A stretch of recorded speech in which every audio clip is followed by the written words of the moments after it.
श्रीगुरुभ्यो नमः। श्रीमहागणाधिपतये नमः। गुरुब्रह्मा गुरुविष्णु गुरुदेवो महेश्वरः। गुरुसाक्षात् परब्रह्म तस्मै श्रीगुरवे नमः। हरितसगोत्रोत्पन्नं हरिभक्तिपरायणं शङ्करगुरुवरेन्द्रचरणं शरणं प्रपद्ये। श्रीमहद्भ्यो गुरुभ्यो नमः। सदाशिवसमारम्भां व्यासशङ्करमध्यमाम् अस्मदाचार्यपर्यन्तां वन्दे गुरुपरम्पराम्। अरुणां करुणातरङ्गिताक्षीं धृतपाशाङ्कुशपुष्पबाणचापाम् अनिमादिभिरयुवृताम् अयूकैः अहमित्येव विभावयेद्भवानीम्। ఓం శ్రీమాత్రే నమః. ప్రేక్షకులకు శుభాభినందనలు. మనము ప్రతి మాసం చెప్పుకున్నట్టుగానే రేపు మే నెల అంటే వైశాఖ మాసంలో ఉండేటువంటి ఒక మాస ఫలితాల గురించి తెలుసుకుందాం. కుంభరాశి. ఈ రాశి వారికి ఈ నెలలో అనవసరమైన ప్రయాణాలు చేస్తారు. అవి కూడా దూర ప్రయాణాలు. ఈ యొక్క కాలంలో అంటే ఎండాకాలంలో దూర ప్రయాణాలు పెట్టుకొని దూర ప్రయాణాలు చేయడం వల్ల అనారోగ్యం ఏర్పడుతుంది. ధన వ్యయం కూడా జరుగుతూ ఉంటుంది. శక్తికి మించిన పనులు పెట్టుకొని మీరు బాధపడుతుంటారు.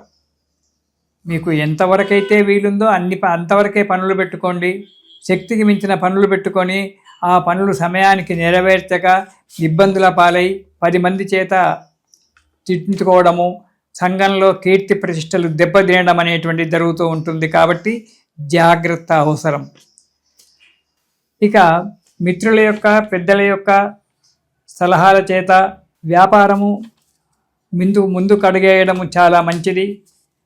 లేదా కొత్త వ్యాపారాలు పెట్టుకోకుండా ఉండడమే ఈ నెలలో మీకు చాలా మంచిది. కొత్త వ్యాపారాల గురించి ఆలోచన చేయకండి.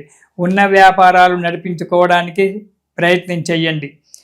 వ్యాపారంలో లాభసాటిగా ఉన్నప్పటికీ చిన్న చిన్న చిక్కులు వచ్చి డబ్బు ఎక్కువగా ఖర్చు పెట్టవలసి వస్తుంది. ప్రతి పని కూడా ఆలస్యంగా నెరవేరడం జరుగుతుంది. వాహన ప్రమాదాలు కావచ్చు, పోట్లాటలు కావడానికి ఆస్కారం ఉంది.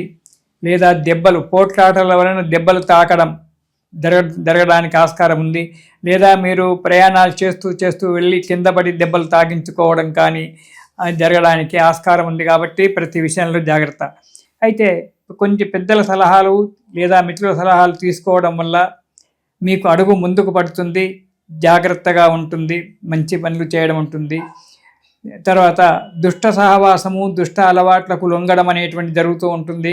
కాబట్టి ఆ దుష్ట సహవాసాలు చేయకుండా దురలవాట్లకు లోను కాకుండా ఉండడం అనేటువంటిది చాలా మంచిది 3వ వారంలో. ఇక 4వ వారం కనుక తీసుకున్నట్టయితే ప్రయత్నించినటువంటి ఒక కార్యక్రమం ఆనందంగా నెరవేరుతుంది, సునాయాసంగా నెరవేరుతుంది. ఆశించినటువంటి యొక్క ఫలితాలు కూడా లభిస్తాయి. కానీ నరదృష్టి వల్ల కొన్ని చిక్కులు వచ్చి పడతాయి.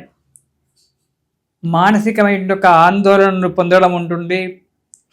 కొన్ని చిక్కులు ఎదుర్కోవాల్సి వస్తుంది. అనారోగ్యం ఏర్పడము ఇలాంటివి అన్నీ కూడా నరదృష్టి వల్ల కలగడం అనేటువంటిది జరుగుతూ ఉంటుంది. కాబట్టి మీరు ఈ కుంభరాశి వారు ఈ నెలలో శని స్తోత్రము, దానికి తోడు కాలభైరవ స్తోత్రము 2 కూడా పారాయణం చేయండి.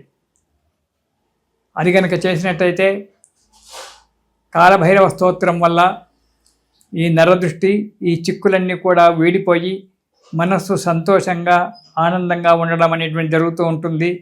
అనుకున్న పనులు కూడా నెరవేరుతాయి. సుఖంగా సంతోషంగా ఉంటారు.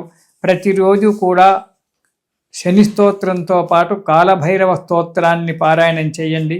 సుఖాన్ని సంతోషంగా పెట్టుకోండి. ఇది శుభం.